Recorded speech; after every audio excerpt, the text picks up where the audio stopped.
to your, I'm sure you do, and made accessible to the rest of the practice, because you all have great ideas. And the thing is that sometimes a great idea may need to be tweaked a little bit. And if you're okay with each other, rather than the public, you submit one of those great ideas, allowing your own peers to help tweak it, it'll get better. And you realize that the tweaking that's going on is for, critical improvement, not just because they're upset that you had the great idea today. That may be a great little piece, because it sounds like everybody's got great ideas that they're implementing. The healthcare articles that you're putting on your website, are you making a little link so that they can go quickly and make an appointment? You've talked about, the heartworm. You've talked about the issues. Have you made it easy for them to get to you?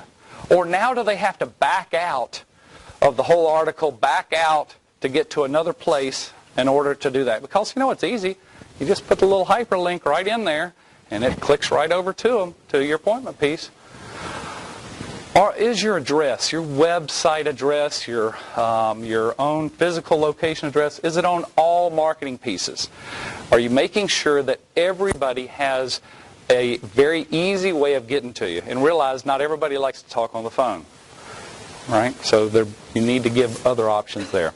And again, with your site, do you have associate links that help to feed new people into the site? Because really and truly, your website is meant, this is my opinion, is really meant for new people more than anything, that don't know who you are, that want to get a better feel of who you are, what kind of practice you have, what kind of services you deliver. That's really where the value of the website comes into. These other things that are available to your current customers are truly secondary, but need to be easily accessible. That true value of your website is going after the new customers. Yes, ma'am. A lot of the customers that we're seeing now are the younger customers who are doing this. And y'all know what I'm talking about? This is what they do to help do this communication anymore. So we're going through Google Voice, where we can text them now, because they don't want to talk anymore. They just want to. You see that. You see that over and over again. And really with your website, do you have control? Things change, things better change. It needs to stay fresh. Do you have to find a designer, and wait 3 weeks in order to get a hold of and to make a change? Or is it something that you actually have control, and is it easily accessible and easily changed?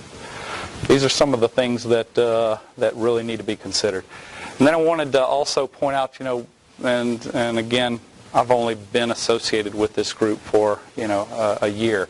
But trying to find those hidden gold mines, trying to leave that little bit of huge value. What about that inactive group or unfinished treatment group that's sitting in your database right now? Is there some program that you have implemented that you gather those up and you get word out and you look at revisiting those customers? Because that's a hidden gold mine. There's a lot of folks potentially in this category that have some association with you and a reason why they came to you to begin with, but they haven't finished up. Is there some communication that could be gotten out that could now bring them back into the practice? Are you looking at the reminders for the nutritional, the dental, the blood work, the product refills? Really the notion here is, how do we not only increase compliance, but how do we get people back into the practice? What are we doing to get them back into the practice? And then another sort of a thought provoker, really, if you think like a specialist, and act like a specialist, will that help you get to some of these clients that you may not otherwise be getting to? If you were a specialist in the dental area, would you send out a dental program once a year in February? Do they just need to get their teeth cleaned once, But how would a specialist in that field treat their customers? How would they go about that? How would you act if you were a specialist in that field? Senior assessment, senior wellness, and all this is buzzword, but if you were a specialist in senior assessment and wellness, what would you be doing? What kind of protocols would you be setting up? How would you be communicating? What would you be doing to separate yourself from everybody else around you? And I know part of the issues is, do you have the funding? Do you have the staffing? Do you have the time to be able to gather these folks up and be able to communicate them individually? And most of the time the answer is no, because we're, in this economic situation, this downturn. I mean, when you're thinking about how do we keep from having any kind of layoffs, you can't very well think of how do I add more 5 or 6 people just to focus on this, on the chance that this is going to help me grow my business. So it gets back to how do you do more for less. That brings me to VetScene. That's where I'm from. That's what I do. So if I can, let me pull a chair here, and I'm going to not try to turn my back, but what I want to do is, rather than going through a presentation and slides, I want to go ahead and take you to the site real quick and just show you what that's about. Is that okay? Is that fair enough?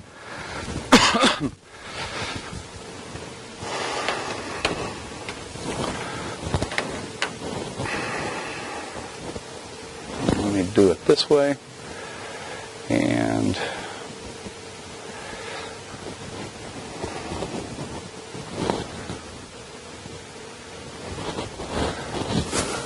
can everybody see that? This is a site that would be connected to your website, and you'd have a little button, and right on your website, either a menu or a button, it would sit on there, and they'd click on it, and it'd take them immediately to this site. They would enter in their email address. They would enter in their secure password, and when they log in, first thing that it's going to do is it's going to take them to a quick survey. It's a 5-question survey that they can answer very quickly. It has information that, we've taken best practice types information, and we're asking front desk questions, and they could answer satisfied. They could, hear the doctors, maybe that we want, they're extremely satisfied with that. But in any of these questions, if they answer either could be improved or dissatisfied, what it'll do is it'll actually drop down and ask a couple of different additional questions so you can actually understand what the problem is. So they can answer, again, whatever that issue is and continue on with the survey. And again, if they answer satisfied or completely satisfied, those 5 questions go quickly, shows them exactly how they've answered, gives them an opportunity to put down any kind of specifics that they may have, and they can submit that. And 2 things just happen when they hit submit. First thing is that it takes them immediately to their portal, shows them what they've come to do. But the more important thing for you is that it sent you an email immediately. It just notified you that client X just took a survey and they weren't satisfied. So that immediate email gives now the burden of you to whether or not you want to contact them right away, or you want to contact them at a later time later in the day, or whenever, but you have been notified immediately. So now for the customer. Customer here, they're going to see your contact information here. You see the little ticker going across the top? That's your information as the clinic. You can say whatever you want to, tease how you want to there. All of these menu items here, you control whether or not you turn them on or turn them off. You decide. Latest news, this is your information. This is whatever is important that you want to get the message out. This center information, pet and owner, specific to that particular pet. And if you're like most clinics, most of your clients have more than one pet. So all they have to do is just come to the drop-down button, select on a different pet that they may want to look at, select that particular pet, and it'll immediately change over to that pet's information.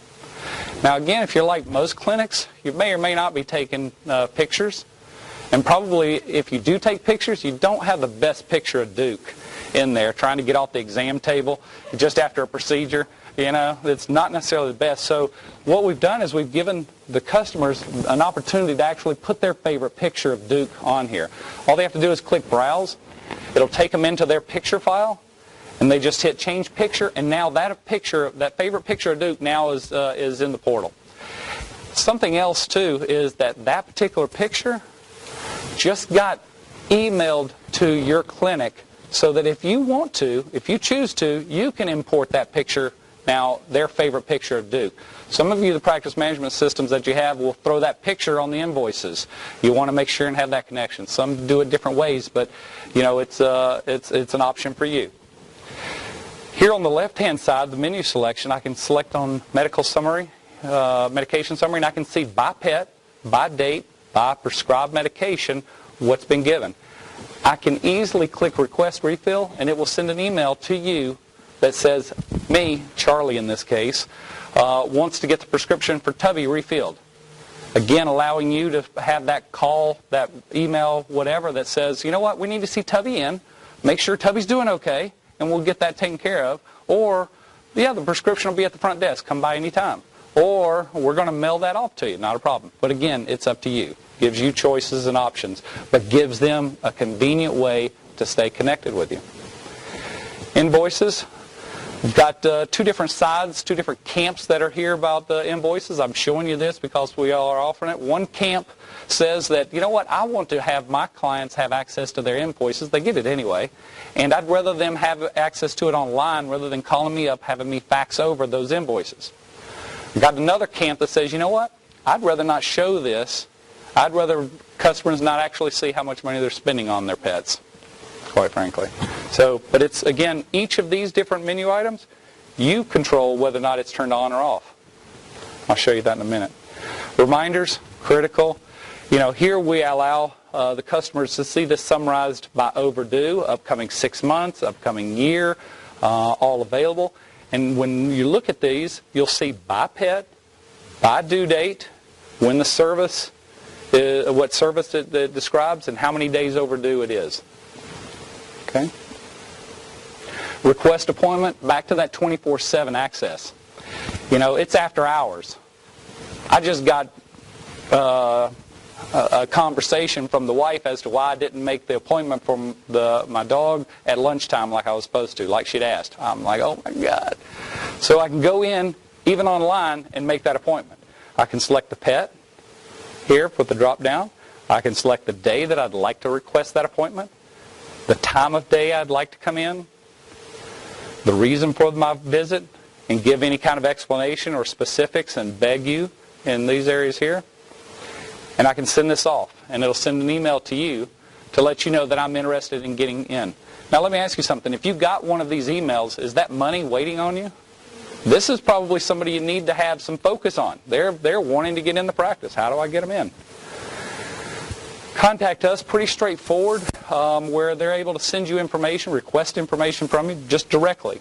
However you want, whatever they have in need for, they're able to do that. This home delivery button, we actually will connect with any home delivery service that you have an association with. We do not force you to have an online pharmacy relationship with X, Company X, just because we have a relationship with Company X. It's important and critical that the practice themselves are able to forge the best alternative for them. And we'll help you with making those decisions. On one extreme, it's a skin, if you will, that has a shopping cart attached to it that allows product to be purchased, but you're actually the practice is the one who's doing all the invoice and the shipping and everything. In that scenario, you keep the most money. And then you got the other scenario. That's where you don't deal with any of it. You don't really even have influence on what products get pushed. But they'll put the whole thing together. They'll do the shopping cart. They'll take care of the invoice, and they'll take care of the shipping. But they're the ones that are going to charge you the most, and you're going to make the smaller profit on those. But we can help you navigate through those. We continue to compare these as we move through. And then there's other resources here as well. But really the critical piece of this is getting you to this side of